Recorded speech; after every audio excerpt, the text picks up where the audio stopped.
Welcome back to Tabletop Assault. I'm Ross, and today I'm going to be doing a bit of my review of Warzone Charadon, the Book of Fire.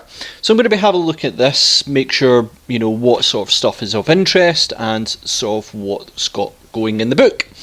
Now, to cover what's in it, you obviously get the narrative part, which is Warzone Charadon. You get a bit of the campaign rules, so you can reenact some of the battles within it, and then you have a look at the army rules, where we have Army of Renown, that's Skitarii Veteran Cohort, the Codex supplement for Order of the Martyred Lady, Datasheet Be'lakor and his Army of Renown, Disciples of Be'lakor, then a huge amount on Chaos Space Marines. We then end with some Crusade rules. So how it's going to work, the two things I'm not going to cover is the narrative. There's many people who do narrative based sort of analysis. I don't really do that so much, so if you want to have a look at that, there'll be other people cover it. But simply put, I'm concentrating mainly on the gameplay now, and I won't really cover the campaign rules, the Crusade part. Mainly I just want to focus on the matched play. Now, this is going to be broken down where I'm going to do a quick summary at the start, just giving you people who just want to get straight into it. Look at the summary, that'll give you my idea of the overall point, you know, basically what's going on within the book, my views on it, and you know, if you just want to watch like 5 minutes of it, that'll give you that. Then I'll go more in depth looking at the Army of Renown, Skitarii Veteran Cohort, then the Codex supplement for the Order of the Martyred Lady, then Disciples of Be'lakor, and then Chaos Space Marines, just to go into them into more detail. So with that, I'll give you my summary right now. So here is my summary of the various parts of the match play, in particular of the Book of Fire. Now, as you can see, the points, you know, you've got basically the name of the army, then you've got points to say what I rate this is in terms of how good it is. There's many factors playing into it, whether I think it's worth its money, how much information you get for it, how valuable it is, if it's well written, etc. And as you can see, in certain parts this is quite low, and I feel I should start this by saying, if you've not seen my video in terms of talk about supplements and stuff like that, campaign books, I do say that I think there's a dangerous precedent that we're not going to get value for money with the current supplements such as Warzone Charadon. And I feel that especially in the terms of Adeptus Mechanicus, we've now just had a codex, but we've now had 2 additional books on top of it with additional rules, and in this one it's only 2 pages long. So a lot of this has come from a negative sense in terms of value for money. That is where a lot of this score may come by. I also have a bit of a rule that if you can't score more out of 10 if there's not that many pages, so Adeptus Mechanicus only has 2 pages, is only going to get a maximum of 2 out of 10, because to me that is not quite a value for money. So let's go into Adeptus Mechanicus, 2 out of 10, pages only 2. Now it only has Regiment Renowned, Skitarii Veteran Cohort. This has a bonus to Rangers and Vanguard, but it is at a cost, and maybe a bit too expensive in that regard as well. It comes with additional Warlord traits, relics and stratagems. Overall, this is fine, but for Adeptus Mechanicus players, 2 pages worth of rules in a book is hardly enough to justify it. So if you're Adeptus Mechanicus, you're basically getting 2 pages out of this. Codex supplement, Adeptus Sororitas, Order of the Martyred Lady, 3 out of 10, pages 4, pictures do not count, I'm not going to count the pages that are just purely pictures. Additional rules for the Order of our Martyred Lady, Warlord traits times 3, relics times 4, stratagems times 8. Again, a good supplement. I do actually like these supplements, and I'll maybe explain that in a bit more in a second. When you get to the Chaos Space Marine side, you'll see what I mean by it. But it's just a shame there's only one of the Adeptus Sororitas focus. You if you're a Adeptus Sororitas player, you're getting 4 pages. We're then going to look at Disciples of Be'lakor, which is going to be a 5 out of 10, pages 4, Be'lakor datasheet, and then he's a beast at 360 points. You're able to assemble a Chaos Space Marine army and a Demon army, but with many restrictions as well. They have their own Legion rules, and they have stratagems, Noctic discipline. It's very cool. I like this idea of combined chaos, and I think that having a bit more control over it would be quite interesting, very interesting to see. So having Be'lakor as the lead focus, that is quite cool as well. There is maybe a little bit too much restrictions for me to recommend it, as many of the regiments of renown are, as this is technically one of them. But it is interesting. I think it is a good read. There is a bit of a problems because obviously Chaos Space Marine and Demons both badly need an update. Chaos Space Marines being the oldest book Codex at the moment, if you don't count the version 2, which I really don't because it didn't really update that much. But yeah, it's quite a good Regiment of Renown. I quite like it when it comes to Bellicor. And then finally we come to the Chaos Space Marine Appendix, which I'm giving a 6 out of 10, which I can't believe the highest scoring in this is old content. But it is 33 pages, pictures do not count, a collection of the previous edition rules for Chaos Space Marines, Vigilus, Faith and Fury, War of the Spider. Though I'm not opposed, as I say here, to a collection of these rules in one place, it just makes everything a lot more convenient, especially for new players. It doesn't appeal to the older people who are currently playing Chaos Space Marines. It adds nothing but convenience. Chaos Space Marines is, as I said, the oldest codex, version 2. I don't really count. It only added, I think, updated data sheets and chants, I think, were the two main updates to it. It didn't change any Legion rules, didn't change any stratagems. Basically, Chaos Space Marines needs an update, and this does not bode well. But why did I give it such a high score? Well, one, you're getting 33 pages, so you're getting a lot of content for that one. And two, Faith and Fury is one of my favourite sort of supplement sections out there, and I'll go into that a bit more when I go into Chaos Space Marines. But yeah, in terms of value for money, quality of content, here is my scores. First up is going to be my look at the Skitarii Veteran Cohort. So this is a bit of an awkward one to speak about. I'll probably preface this one first, is that it's only 2 pages long, and when in the previous book you had the Cult Mechanicus version of this Regiment of Renown, you've now got the Skitarii one. I like the idea behind it, it's quite intriguing. But why wasn't this in the first book? Now, the obvious answer is monetary reasons. Being able to spread out and have Adeptus Mechanicus players get 2 books is pretty obvious, but this really is quite difficult to justify in any way. That's 2 pages long, could have easily been in the previous book, and it would save people a lot of money and a lot of book space and everything. Yeah, I get it that they maybe want to try and spread out books to have more interest to more people, but you need to think of the value for money as well, and that's why this got such a low score.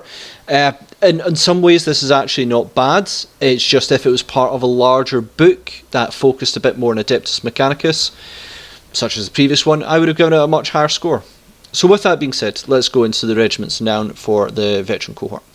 So the restrictions, as there are with Regiments Renown, are all units in the army must be Skitarii, excluding one of each: a Dominus, a Manipulus, an Enginseer and a Techno-Archaeologist. All must be from the same Forge World, must include one Marshal, and that Marshal must be your Warlord. Gonna say there's going to be a no on call for this, because it's not keyword Dominus, it said Tech one model, Tech Priest Dominus, so I'm going to assume call can't be in with this Skitarii Veteran Cohort, because the whole army has to be part of it. I'm probably going to say no to call.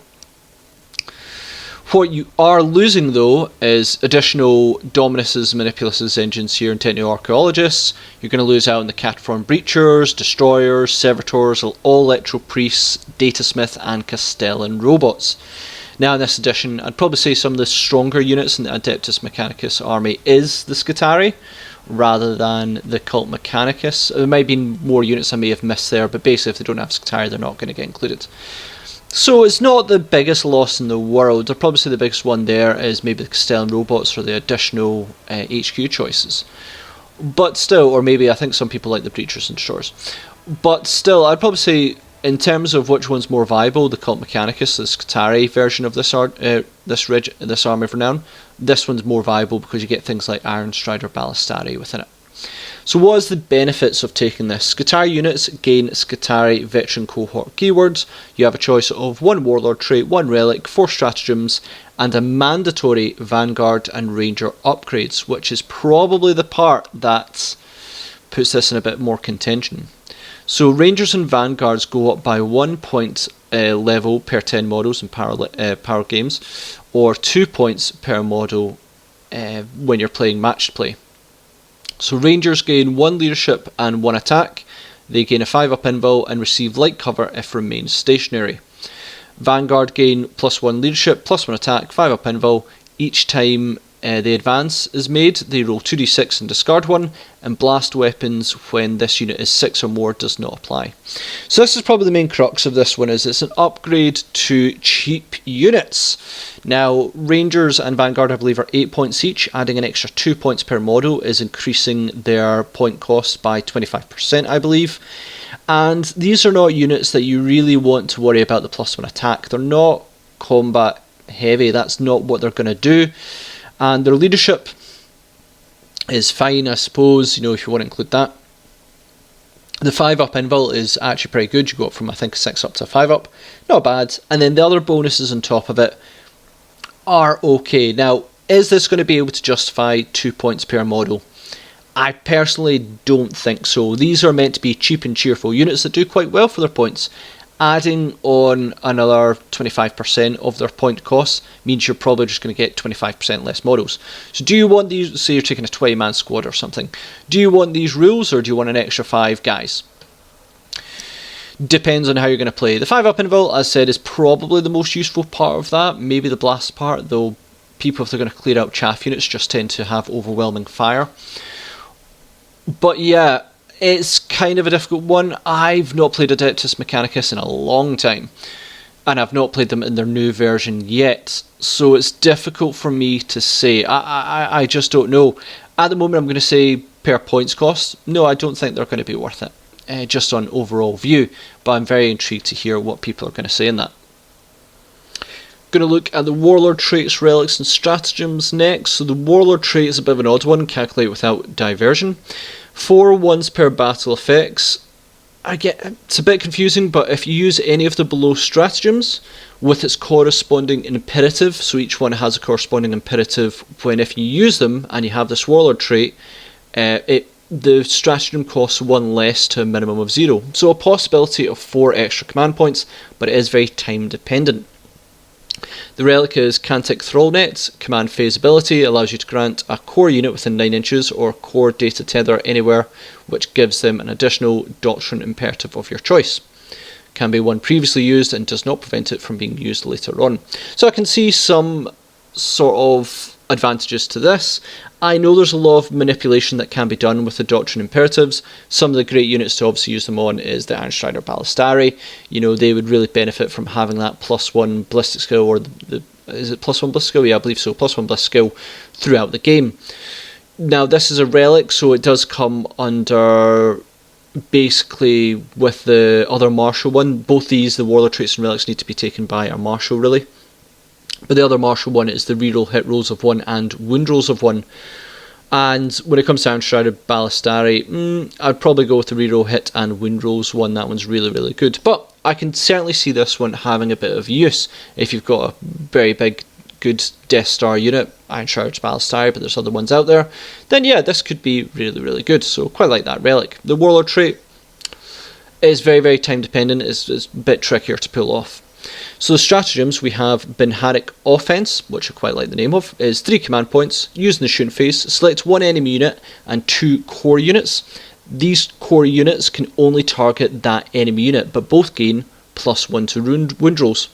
Now I think that's a bit expensive for 3 command points. Having 2 units get +1 to wound rolls is really good. Usually when you get +1 to your wound rolls, it's about 2 command points, so for 2 units to get that, it would be between 3 and 4, but the restriction of having 2 units, they have to fire or attack one certain unit, is maybe a little bit expensive, because you're maybe just overkilling a wee bit on that one. So you had 2 units of 6 Ironstrider Ballistaris, both with last cannons in them. I mean, what's that, 24 last cannon shots, and then you're getting +1 to wound rolls. Whatever it is going to die, but it might have just died to the first round anyway. So I think it's a good one. You can reduce it if you use it. You've got the Warlord trait above and use it during Protector Imperative. I think there's going to be people who can get the most out of this. I think it could work out well, but it may be a bit expensive for 3 command points, but it is something to keep in mind, because I think always adding or manipulating wound rolls is a lot harder to do than manipulating hit rolls, just through various access to stratagems or abilities, etc. So yeah, it is quite good, but maybe a bit expensive. Bionic Endurance, 2 command points or 3 command points. Used in any phase on friendly core units, they gain a 5-up ignore wounds. If it's 1 to 9 power level, it is 2 command points, 10 plus is 3. Can be reduced during Bulwark with Warlord trait above. Now, interesting one, I thought they were really doing their best to get rid of as much access as they could to ignore wound abilities. I know that certainly if you look at the Death Guard case, it's very rare. I think it's only a Warlord trait that particularly gives it, the one on Martyred, but you can give to other guys. So having this on a unit is very good. Friendly core units, certainly if you've got a big expensive Iron Shrouded Ballistari unit, I know they are a high target to be shot at. Yeah, this could be very, very good, so I quite like it. It's going to be expensive 3 command points from them, but quite frankly, might be worth it if you're going to ignore 1/3 of the damage coming through. Aggression Override, 1 command point, choose a friendly unit that made a charge move and give it +1 attack, can be reduced during Conqueror with the Warlords. +1 attack, 1 command point. If you've got a unit that's going to get lots of attacks, lots of models, then yeah, could be quite good. Expedient Purge Protocol, what a name. I sometimes love some of the naming of just about most things in Adeptus Mechanicus because they're wild. The 1 command point or 2 command point, used in the movement phase on core unit excluding vehicle, unit can advance and charge this turn. Vanguard and Rangers is 1 command point, otherwise 2 command points, can be reduced during Aggressor with Warlord. Yeah, it's advance and charge. On your basic troops it's 1 command point, anything else is 2. Could be fine. I know there is many units that want to get, it's the fact it's not used in vehicles, so my beloved Dragoons can't really take advantage of it. But yeah, not bad. So overall, for Skitarii, I think this is fine. I think if this was in the other book, I would have given it a much higher point. I probably would have given it a 5. It's not mandatory, but there's certainly good parts to it. I think that it's a bit expensive to mandatorily upgrade Vanguard and Rangers in that way. I think that was maybe a little bit of a mistake. Maybe go down the side of what they did with Skitarii, which is have 1 unit that you can upgrade. I don't think you can upgrade too many of them in that fashion. So, and then also having them +1 attack. I know they did the same with Skitarii when units didn't need it, but they also gave them +1 ballistic skill. I'm talking about the Cavalry Warriors there. I don't think they've maybe focused too much on what Vanguard and Rangers had. I would have preferred if you'd actually gave them, now this would have been crazily good, +1 bliss skill over +1 attack. If you'd done that, I would have probably said, yeah, this is awesome. This really, really upgrades them. +1 attack on those units, not fantastic. So I think there's just a very much this idea of, we're going to make them more elite, add an attack, add a leadership. That's not always the case. Some units just don't want to attack. That's just not what they're going to do. So I think a little bit of a wasted opportunity on that one, but it is interesting. The only reason it's getting so low a point, so low a score for me, is because I just don't think it's going to justify it to Adeptus Mechanicus players if they're just buying this for match rules to get the book and just get 2 pages for this Regiment of Renown. Next up is looking at the Order of a Martyred Lady supplement. Now, with this supplement, you get, for this force, if you do go down this route, you get 3 Warlord traits, I think 4 relics, and 8 stratagems there. Now, I'm going to preface this, I've said it a few times in terms of other videos, is that when it comes to Codex supplements, I think this is actually not a bad way to go. This is very much what they did for Chaos Space Marines, in terms of when they did, I think, Faith and Fury, they did each Legion, and they all got Warlord traits, they got relics, and they got stratagems. Very, very nice. The problem is, in this book, is that you're only getting 1 out of all the sort of the orders for Adeptus Sororitas. If this had been all of them like they did in Faith and Fury, this could have been a 10 out of 10, this could be an absolute win. Only doing 1, again, like I said, with Adeptus Mechanicus, it just shows that it's a bit more of a money thing, to be honest. It's not about, it's 4 pages for Adeptus Sororitas players. Either way, I've got to review the actual rules that are given, so I will have a look at them. So we're going to look at the Warlord traits. Firstly, a Saintly Example. Gain this Warlord trait and 1 randomly generated trait from the Adeptus Sororitas Warlord traits in their codex. Must be unique. In addition, if this model dies, choose another Martyred Lady character who does not have a Warlord trait. Select a Warlord trait for this model, must be unique and not a Saintly Example. Now counts as Warlord for all purposes. So this came from Alpha Legion, I think, from Faith and Fury, and it's a bit of a sort of way to troll your opponent. You have an HQ choice. If they choose the kill the HQ, they're probably not going to achieve it because you can then bounce it to another character choice. Is it great? Well, the problem is you've got to randomly generate the first warlord trait for your warlord. Frankly, I think I said this the same time when the Alpha Legion one. It is cool, but you've got to randomly generate. Frankly, I'd prefer to choose. In just about every guard, I usually prefer to choose over randomly generate. You just get much more benefits from it rather than you might lose out. So, is it cool? Yeah. Is it worth it? Probably not, but might be okay. St. Catherine's Legacy, the Spirit of the Martyred Sacred Rite is active for this warlord in addition to any other active for this army. In addition, 6-inch aura while friendly units within range and Spirit of the Martyred Sacred Rite is active for your army or that unit. Each time a model in that unit is destroyed, the enemy who is destroyed, that model suffers a mortal wound and a 5+. Now, as far as I'm aware, the Spirit of the Martyred Sacred Rite means that when you kill a model, and I can't remember if it's in melee and ranged, but I think it's mainly probably in melee. When you kill them on a 6-up, that enemy unit suffers a mortal wound and a 6. This kind of makes it a 5+. And when it comes to the HQ, mainly this is an aura ability, so that if you hurt the sisters around the HQ, they get hurt back. It is fine, it's interesting, it's a bonus to what that one is. Very, very interesting, that one. I think I've not seen many of the Adeptus Sororitas warlord traits. That one's not really holding my eye so much. Next up, we've got Martyred Strength. For each wound this warlord lost, add 1 to strength and attack maximum of 2+. Could be good, just being able to buff you up. Again, I think that's taken from Chaos Space Marines. I think the Emperor's Children have one like that, where they get +1 strength, +1 attack for every damage they've got. Could be good. I know that Adeptus Sororitas does have some combat capabilities, though I think it's through their special characters. Yeah, could be not bad.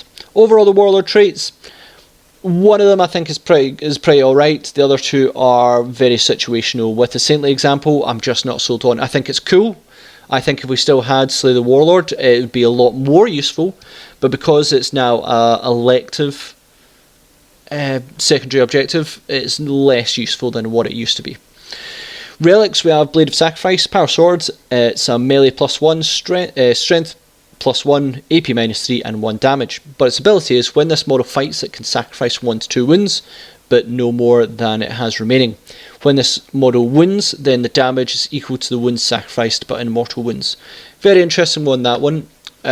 You simply can basically go, right, 2 wounds off me, and I'm going to exchange them to 2 damage mortal wounds.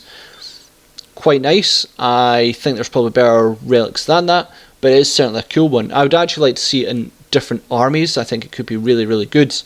Especially see if you manage to sacrifice 3 wounds and get 3 mortal wounds, then this would be crazy good.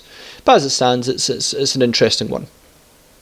Helm of the Fiery Heart, once per battle. Before making a saving throw for the bearer, activate this ability, and until the end of the phase, give this model a 2-up invul that cannot be re-rolled. Geez, that's actually really good. It just basically means if you get stuck into a model that is particularly dangerous, one that ideally does not ignore invul saves. Now, though, there's a few of them, such as the Nightbringer or C'tans in general with Command Point. But still, it is a good way to hold up units for even a phase, just to, like, you get stuck in by, let's say, Thunderhammer Storm Shields and they're just about to, put you into the next century.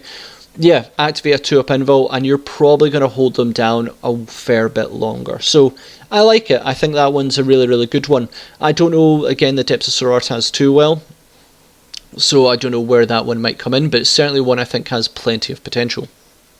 Scepter of Vengeance, which is a Dogmata only, replaces Mace of Righteousness, is a melee ×2 strength, AP -2, 2 damage, and its ability is +1 wound against Tyrannids. Now, I really like these sort of relics and stratagems that basically benefit against a certain army. Is it maybe an unfair advantage? Possibly. But sometimes you need that when it's so specific to a force. Now, in tournaments, I'd probably say it's not as ideal because you're facing many other players. In certain, especially in the games we play, we know what we're playing against beforehand. Then, yeah, having that sometimes unfair advantage. If you're playing just friendly games, it's actually quite good. The problem with this one, as I'd say, is, Dogmata is not the best in combat. in general, I think it's alright, but +1 wound for a relic, I think there's better ones out there. If you're going to have an unfair advantage, make sure it is a highly unfair advantage for it to warrant being a relic. But I could be wrong on that one. Candela Scroll, Imagifier only, once per battle and command phase. Ability applies till next command phase. Bearer gains an aura ability of 6 inches, affecting Martyred Lady characters or core units. Add 1 to their attack characteristic. Can't complain with that. I think the Imagifier has a few good abilities. I believe you can. Paragon suits do have the core keyword, so I think if the Imagifier can keep up with them, just with advanced rolls, etc., yeah, I think that could be a lot of fun. Just being able to move up along with them, and then unveil this, add one to their attack characteristics. Yeah, could be good. I really like it. It works for characters and core. I think that's a solid relic. In terms of stratagems, we have Vengeance for Armageddon, 1 command point in fight phase, select a friendly unit. They reroll hit for melee attacks against orc units. Again, I like these sort of thematic, personal vengeances. Obviously, see from they've had like they want to fight orcs, so there's a good advantage there. So yeah, that's quite cool. I like that one a lot. Maybe this works better in supplements than general rules, because when it's supplements, there is history behind them, and I think that's quite cool. Zealous Deathwish, 1 command point. In the fight phase, select a friendly unit. +1 hit rolls against units with 5 more models than the selected unit. Vehicles count as 5 models each. Again, I like that. Have a small strike team come in, whether it's the Paragon suits. Now, I don't think they're vehicles, but they might be. I'd have to check. Either way, you've also got the sisters that come in with the power swords and the reroll wounds. I believe they still do. They did in the last one. Either way, there's plenty of potential in that one. +1 hit rolls for 1 command point. Can't argue with that. It may be a bit restrictive with the 5 more models than you, but I think it's still not bad. Pyros Machine Spirit, 1 command point, using the command phase for vehicles. Vehicles count as full wounds characteristics. Personally, I think, and people might disagree with me in this one, I think just about every codex should have this as a kind of standard one. It's a really, really solid one to make sure you get the most out of vehicles, or even, monstrous creatures. I think it's just a very, very useful one. If I was to add any stratagem to the generic stratagems, I would add this to the generic stratagem. I don't know what you'd call it, but I think it's just a solid one. There may be certain armies that it just makes absolutely zero sense for them to actually have that. The only army I can think of to justify that off the top of my head is orcs, but even then they've got like faith in Mork, and when they believe in something it just works. So that could be a justification for it. But yeah, it's a solid one. I really wish more armies just had it so they could get the most out of some of their deteriorating units and just be able to get the most out of them from 1 command point. Rejoice the Fallen, 2 command points, use this at the end of an enemy shooting phase. Select a friendly unit that was not at half strength at the start of the phase that is now half strength. It may shoot as if it's the shooting phase. That could be a very interesting one if you've got a unit with a bunch of like chaff, how can I put it, sisters that have died.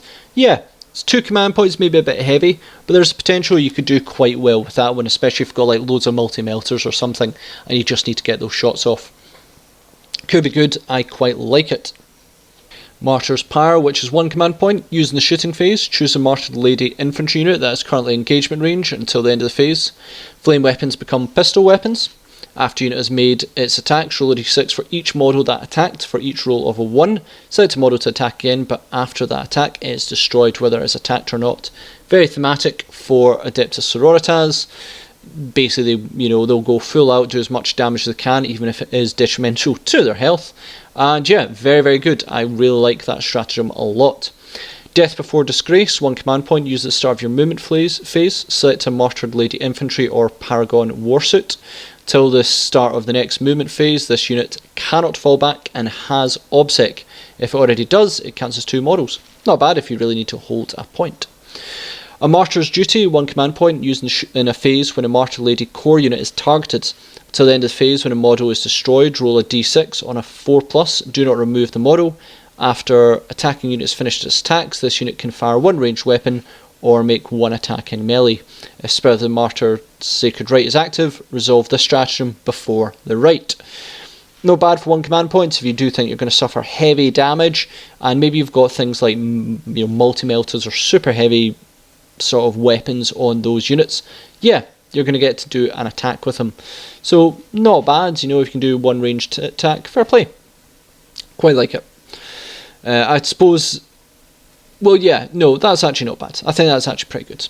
And lastly, we've got Exemplar of the Order, 1 command point, use after selected Martyred Lady model to your Warlord. This model gains an additional Warlord trait from the Martyred Lady Warlord traits. Fine, you know, additional Warlord traits, never argue with that, especially if it's going to be on a single Warlord. That's quite cool. I don't know if you can use that one on characters. I'm just going to check itself. I don't think you'll be able to use it on excluding named characters, so no. Otherwise, that'd be quite cool. So yeah, what do I think of this one as a supplement? I think it's not bad. The problem with the Skitarii one is that, to go back in the Skitarii one, when it was only one faction out of all their cults, I think it is, when you talk about witches, that got a supplement, and it was so good, it just rendered the other ones really useless, because the resources you got from that one was so good that you'd go, why would I choose the other ones? Because this one has additional rules and they are good. This one I don't feel is completely necessary, but this is my main point, and probably speak about more into the Chaos Space Marine side because it does this well, is that when you give only one of them a supplement, then not only are you making, well, the main point is that you're making that Legion, that Dynasty, I forget when it comes to, you know, orders, I think it is, when it comes to Adeptus Sororitas, you make that one better because it has more resources, especially on the stratagem side. If you're going to do supplements like these, and I think it is good to having 3 Warlord traits, 4 relics and 8 stratagems, you need to do it evenly, because then that force feels even. They did it for Space Marines, they did it for Chaos Space Marines, as you see in Faith and Fury. That is the ideal way to do it. The other part is, it's also value for money. I think this is a fine supplement. It kind of does well for the Order of the Martyred Lady, but for Adeptus Sororitas in whole, it's not great, and that is why it is getting a bit of a low score. Let's hope that we're not going to end up like Adeptus Mechanicus and have it in another supplement a whole bunch of rules. And if they do that, I hope it is a big collection of rules. Coming to the Disciples of Be'lakor. So I'm not actually going to speak much about Be'lakor himself. Reason being is that the Warhammer community and its various social medias have covered him extensively already, so I'm not going to speak about him too much. All I'm going to say is that he's 360 points, an HQ, absolute unit. Cannot be used in a detachment with other demon princes because he is spitefully jealous. In fact, he rerolls hits and wound rolls against other demon princes, so there's that. And replaces the 2018 data sheet within the Chaos Demon Codex. So yeah, I'll just say I think fantastic model. Instead of having the minimum damage sort of idea in terms of you can only wound so much, which is great survival technique, he has a lot of debuffs to actually hit and wound him, which is fantastic. He has a couple of buff things, yeah, and that piercing strike absolutely terrifies me. Ignoring invul saves, it's just going to kill Custodes, it's going to really hurt Demon Primarchs. I think if you get Be'lakor in there, he's going to really cause so much damage. So I like him, 360 points, pretty good. Now let's speak about his Army of the Renown, which is Disciples of Be'lakor, and this is probably the longest part of this preview. There is a lot of restrictions here, so let's begin with that. Warlord must be Be'lakor. Army cannot contain any of the following: named characters or demon princes other than Be'lakor, Bloodthirsters, Lord of Changes, Great Unclean Ones, Keeper of Secrets, Demon Engines. Now I believe in a Warhammer community post that was done the other day, they said you could use Demon Engines. No, I'm literally reading off the list at the moment. It says no Demon Engines, so none of that. World Eaters, Thousand Suns, Death Guard, Emperor's Children, Chaos Knights, Titanicus, Traitorous. I'm not 100% sure what that is. I don't believe that's Chaos Knights. Someone can correct me on that one. Maybe it's something for future, but no. Is it the Forge World stuff that you can use in Chaos? I think it's the Diggers thing. Not 100% sure, but none of that. Chaos Berserkers, Rubric Marines, Plague Marines, Noise Marines. None. Can't use any of that. Can include more cultist units than Heretic Astartes units, excluding characters. Characters don't count. Demon units need to be evenly spread in quantity, i.e. you must have one for each god before you can have a second of a particular god. Bellicor and Heretic Astartes do not count. Also applies when summoning.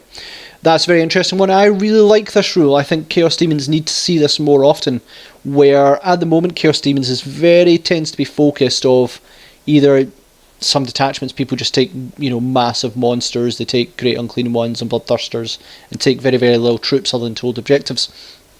If you are taking demon armies, I feel there needs to be ability for them to go in a detachment mixed up in a very similar way to this, where if you have one of each unit and it's even, you get a big buff.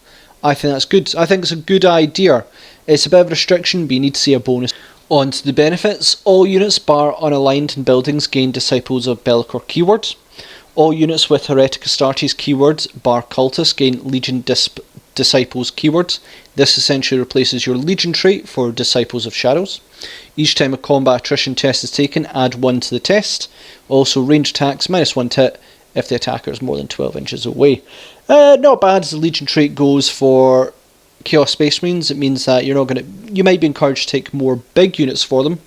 I think when you see 2-wound Chaos Space Marines, there is a big possibility you might actually see people being more incentivized to take combat Chaos Space Marines. Reason being is that I just don't rate bolt guns when they're just essentially las guns with 1 extra strength on a Chaos Space Marine, or Marine in general. So I think if you see Chaos Space Marines turn out a bit like Death Guard from Plague Marines who got 2 wounds and 2 attacks, you might see more Chainsword Chaos Space Marines, but I'm being purely speculatory at the moment. At this one at the moment, yeah, I think it's good, only because the Chaos Space Marine Legion traits, most of them are pretty bad. So having that -1 to if the attacker's away, yeah, sure, and then a bit more bravery is good as well. All units with Chaos Demon keyword gain Demonic Disciples keywords. This essentially replaces demonic characters' loci with Locus of Shadows. This is an aura ability. While a friendly demonic disciples units within 6 inches of this model, each time a ranged attack is made against that unit, they cannot reroll the hit roll and subtract 1 from hit rolls if more than 12 inches away. Again, not bad. Again, is purely defensive, and when it comes to demons tend to want to get in your face. So, yeah, not bad. I think some of the other locais are actually better when they work together, but as a defensive one, okay. It's going to hopefully get you much closer to your opponent, especially if you're taking things like Bloodletters, that -1 to hit and no rerolls. Certainly going to pay off quite a wee bit. If you contain any units with Chaos Demon faction keywords, you can use stratagems, relics, warlord traits as if they were a Chaos Demon detachment, and if you contain units of Heretic Astartes faction keywords, essentially the same, but you cannot use Legion specific. So that gives you a wealth of stratagems and stuff to use from both codexes. Thank goodness, because if it was just from this Disciples, it'd be terrible. But basically, it's a good combination of what the resources you've got there, but you can't use Legion-specific ones, which makes absolutely perfect sense. You can use Disciples of Bellicor stratagems. Psychers can generate from the Noctic discipline, note, not replace. So what that means is you can still generate from, I believe, your normal discipline, but you can choose to use Noctic instead, if you wish to do so. Although I would say that you cannot mix and match the disciplines. You can't choose some from Dark Hereticus and then some from this one. It's just not going to happen. Warlord trait for Disciples. There is only one, and I think only Bellicor can take it, and that is, well, I think when you take Disciples, Bellicor has to be your Warlord, so kind of makes sense.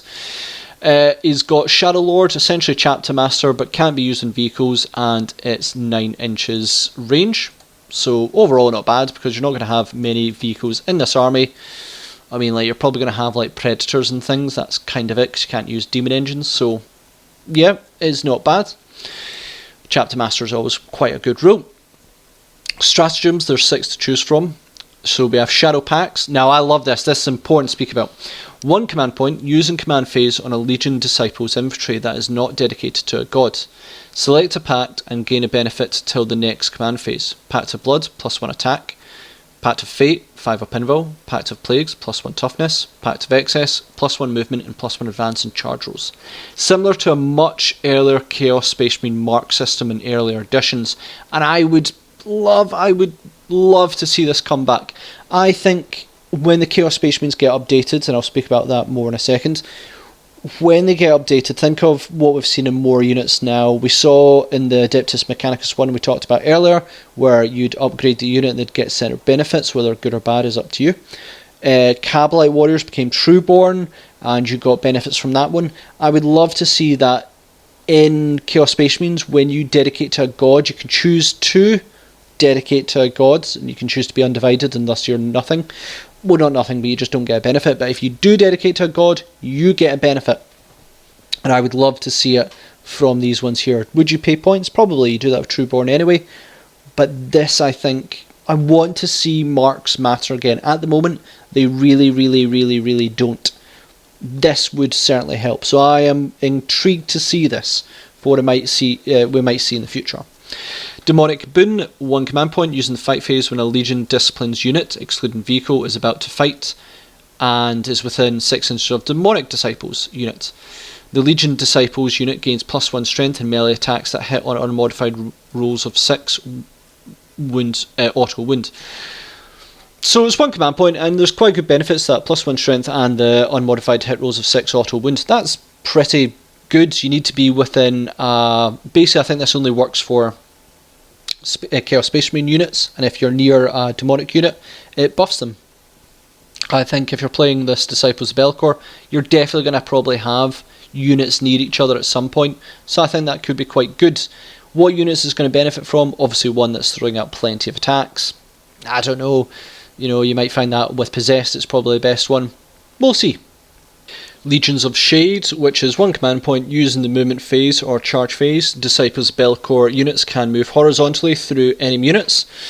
Kind of reminds me of that Civil War moment where Vision moves through Ant-Man and he's like, something flew through me. Yeah, quite an interesting one to see that as well. I think it's very thematic for something like Belcor, which is all about shadows, to move just through units. Don't see it as particularly hugely useful. I suppose it's to get through screen units, but yeah, pretty good. Quite like it.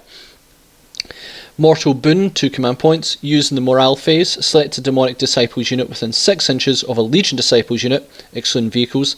That demonic unit auto passes morale and counters as rolling unmodified roll of 1. So this is kind of like the opposite of the previous one, where the Legion units got a benefit from being near a demonic unit. This is demonic unit getting a benefit for being near a Legion one.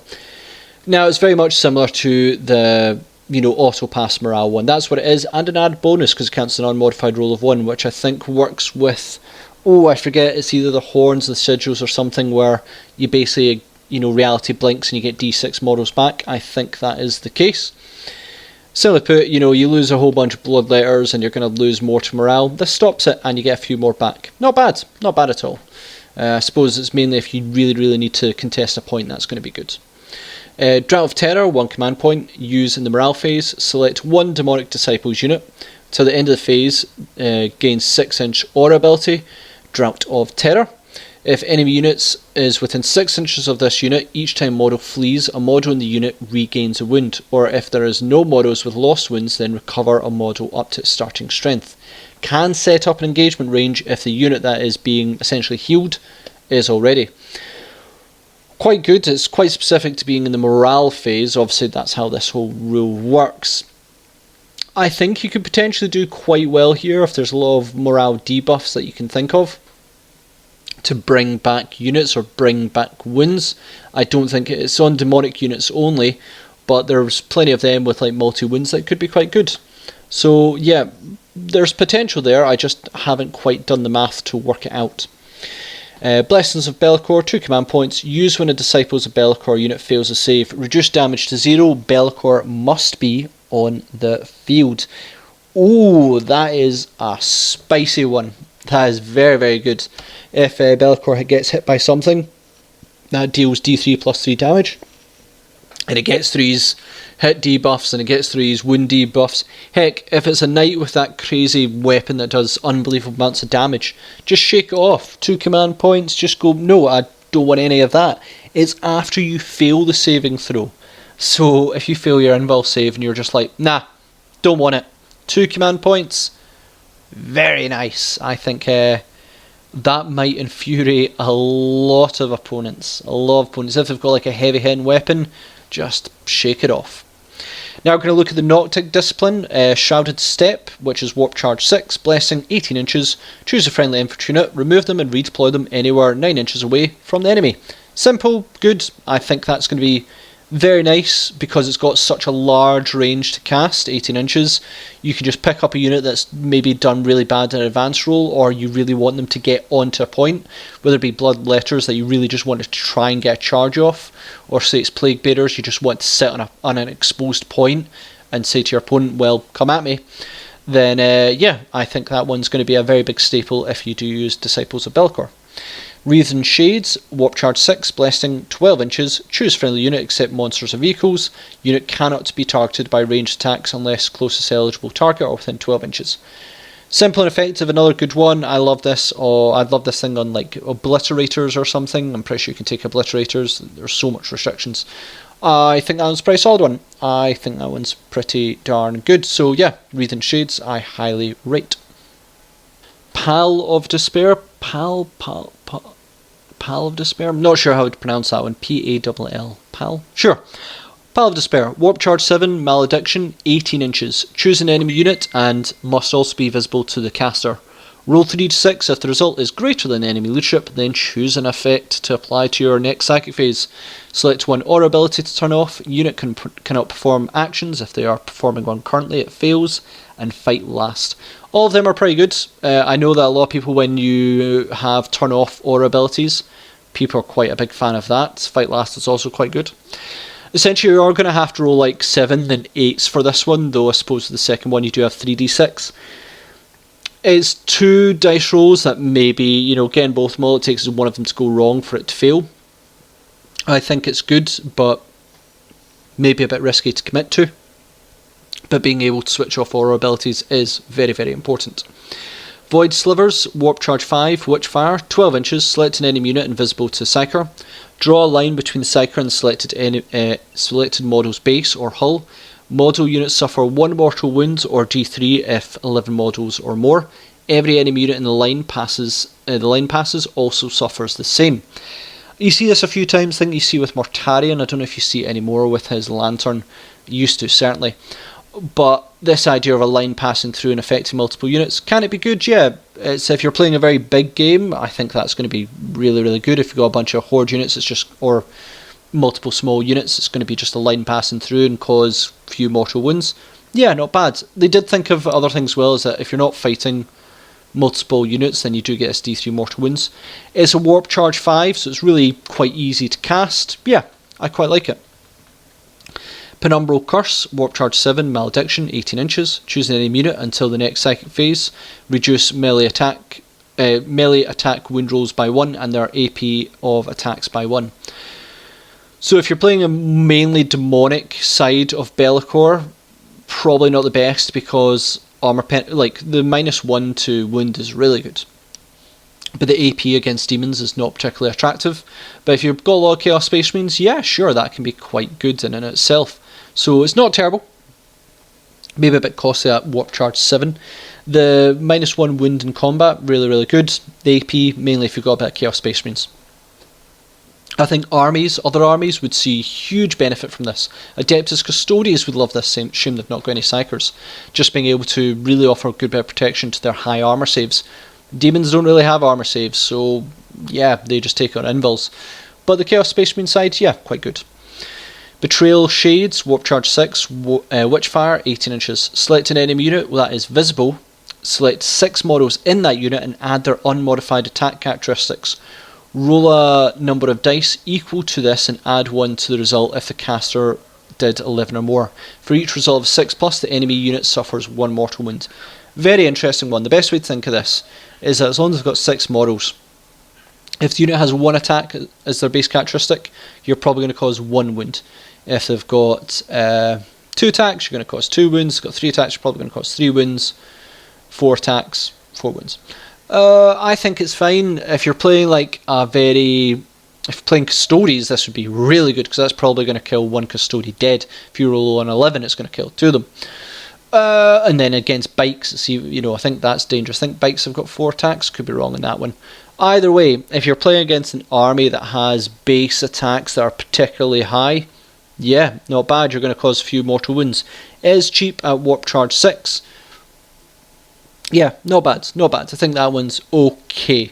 But it really dependent on the army you're playing against. If you're playing against an army that has a bunch of, like, let's say you're playing against Adeptus Mechanicus and they're just using loads of, 1 attack models or something like that, yeah, maybe leave it. But still, I see plenty of potential in that one. So Disciples of Belcor, the Noctic discipline, actually one of my favourite disciplines. I see good defensive abilities there, good debuff ones, and good damage ones in there as well, and they seem to be quite evenly spread out. I see a lot of disciplines where they've just not been well thought out. There's some that I'm just like, absolutely pointless. Almost all these I can see a little bit of use. Even the damaging ones, I can see where they try and work out what the sort of damage output per warp charge is. So I think there is a lot of potential in that one. Disciples of Belcor in general, what's my thoughts of them? I think there's a little bit too much restrictions. Not having any of the greater demons hurts. That's what demon players loves. They love their greater demons. But I suppose Belcor just wants to be the biggest and baddest on the field. I think it's an interesting one. The problem is Chaos Space Marines and Chaos Demons are 2 of the codexes that badly need an update to their codexes. The rules for Chaos Space Marines, we do need that 2 wound stuff. That's very, very essential. And the Chaos Demon side is that there's just a bit more unity needed between them to make it work a bit more. I like it. I think if you're a big fan of Belcor and want something different, this is going to be a lot of fun. Is it going to be competitive? Maybe. There's going to be a lot of combinations between the 2 codexes and the resources they have that could be interesting. I don't know yet. There might be some absolute broken stuff people work out, but I think it's going to be a lot of fun. So I gave it a bit of a good rating, because I think generally this one is going to be really good. If you could choose Greater Demons, I would have given it more points, because it would have been really nice to have them as well. Maybe if you had, a certain amount, if you had 3 of blood, if you managed to get 3 of each demon, then yeah, you could bring 1 Greater Demon. I think that would have been really nice. But overall, as Disciples of Belcor, I think it's really fun. So I'd be very intrigued to see what people think on that one.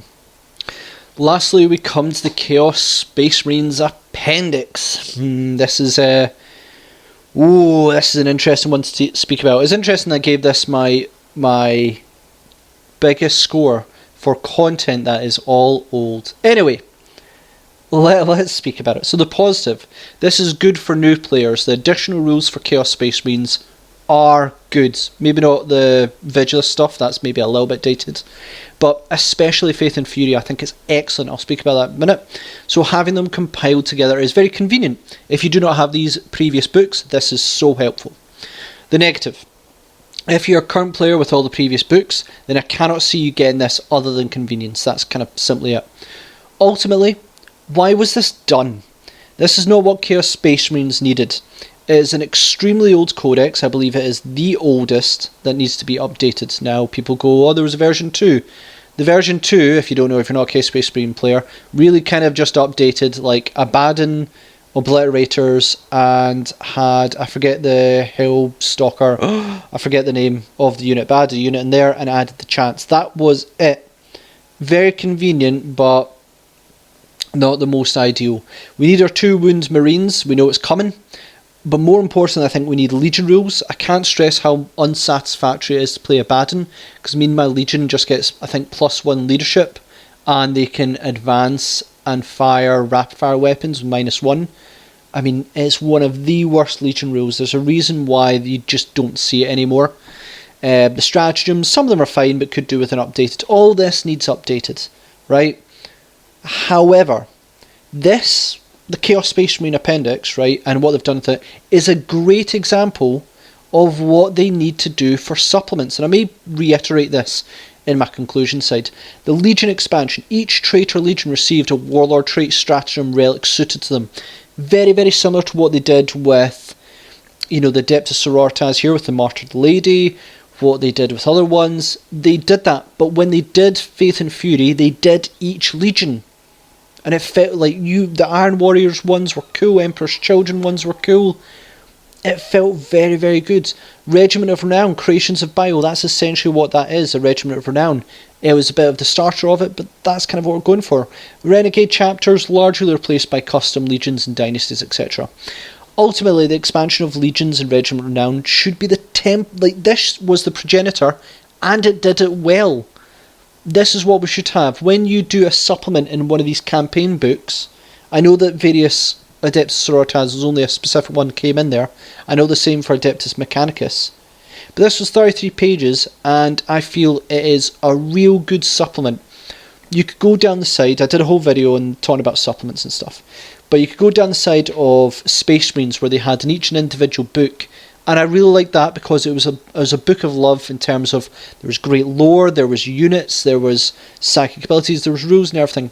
Or you could go down this side, and Faith and Fury was really good because it gave Chaos Space Marines a lot of thematic bonuses to their stratagems, to their warlord traits, relics. Was it perfect? Absolutely not. But was it good, and maybe what supplement should be in the future? Yeah, I think so. So I gave it my biggest score because the quality and the value for money, especially on the Faith and Fury one, is good. Not perfect, but good. You also got the Regiment of Renown for Creations of Bile. These are all good. If more supplements could be like this, I would be happy to pay for supplements. I should really say this in the summary in case people skip the Chaos Space Marine side, but generally that is why I'm giving it such a high score. So I'm about to repeat everything I just said because we're going on to the summary. So that is it for Warzone Charadon Book of Fire. In terms of what I think of overall, not good. And that's simply it. The biggest part, Chaos Space Marines got over 3 times the amount of pages dedicated to it, all for old stuff. And it was appendix, so it was trying to gather them all together. And I get that. Sometimes you do need to gather information together, and I think maybe Games Workshop need to do that more conveniently in a much more organised way. Chapter Approved previously kind of did that, but I feel sometimes it was missing a wee bit on that side as well. But the reason why, so I may have mentioned this in the Chaos Space Marine one, and people who maybe skip the Chaos Space Marine side, I feel this is important to maybe illustrate. It got a high score because it's good content. In the Chaos Space Marine one, you have Legion expansion. Each trait or legion got warlord trait stratagems and relics suited towards them. And that's really nice for a short, sweet supplement. Got Regiment of Renown, Creations of Bile, and then the Renegade chapters is largely replaced by custom legions. But my point to take away here is if you're going to do supplements, do one of 2 ways. You either have a book of love in terms of like the Space Marine ones, which is like each legion got a book but it was full of lore, it had rules, but they were really thought about, well done rules. Maybe a little bit too much because they got such huge advantages. I mean, there was I think well over 100 stratagems added between all the books, well over 100. But these ones in Chaos Space Marines, it is one book of convenience, and it added quite a bit of flavour to each one. Is the book perfect? No, because the Chaos Space Marine book itself needed updated. But it was great value for money when it came out. I thought it was one of the ones I thought was really good. We're now seeing supplements where armies are getting expanded on, but it's just, look at Adeptus Mechanicus. There was 2 pages in this book, and I think only about 6 or 8 pages in the previous book. But yet you're going to be paying, in the UK, about 40 quid for the 2 of them. I don't like that. I think it's a real tricky position where we're in, where we need to have these narrative books, which is cool, but the rules need to be worth it as well. I feel in the previous one, we should have had just Adeptus Mechanicus and Death Guards, and that should have been it. And Adeptus Mechanicus, it should have been Metallica for the narrative, but then it should have expanded on the rest of them anyway. Do this sort of, you didn't even need 33 pages like we've got in Chaos Space Marines here. It could have been brought down by removing the Renegade chapters, and you could have brought it down to maybe about 25 pages and cover all the Forge worlds, and it'd be a good supplement. Yeah, it might have the Regiment of Renowns as well and stuff, but that would be a good value for money. And then do the same for Death Guard, though Death Guard probably didn't need nearly as much. In this book, do Adeptus Sororitas and do Disciples of Belcor, now I have a problem when it is like an old codex. Really, when it comes to these ones, the codex should be up to date, then do a supplement, maybe a year later, maybe not like the week after. But when you do supplements for books that are sold, it's kind of difficult to justify them because they don't seem higher quality. That's another conversation in and on itself. What is the time period you should do a supplement? But I just feel when you're paying this much money for 2 pages of rules, and maybe you're not into the lore, maybe you're not into the narrative play, then you're not going to buy this book. You want to support, people want to support Games Workshop because they like the models, but they want to get value for money as well. And in many aspects of this book, I don't believe you're getting value for money. I can see potential. The Chaos Spaceman side, though it's the old stuff all brought together, more of that in concentrated books, and they will sell because people will get a complete expansion of sort of rules that add to a force that they love, that's more thematic to them. Certainly when it came to the Chaos Spaceman side, you saw very thematic ones. So that's kind of where I'm going to end there. I know it's a bit of a downer to speak on that one, but yeah, I have to be honest on that one. I don't think for many of the ways it's good value for money. I hope that they maybe look at the format they're trying with. They've struggled with narrative books in the past. Vigilus, they had one format. They pretty much chucked that out and went to Psychic Awakening, and then this is their next iteration of it. You also had further narrative books in the past that they went with. So it's a bit of a tricky one on that side. Do I have the perfect answer? No, but I'm going to say my honest answer is that what they did with Chaos Space Marines in the appendix, though it's old rules, it kind of works. And I think that's where I'm going to leave in this one. So thanks again, guys. Very intrigued to hear what people think in this one. It's one of the few times I'm being largely negative, but I have to be honest. Please comment, share, like and subscribe. I'm going to try and be online for a majority of today to speak to people, because I find that very interesting to speak about this one. And any questions you've got, please let me know. So thanks again, and we'll see you on our Tabletop Assault Battle Report.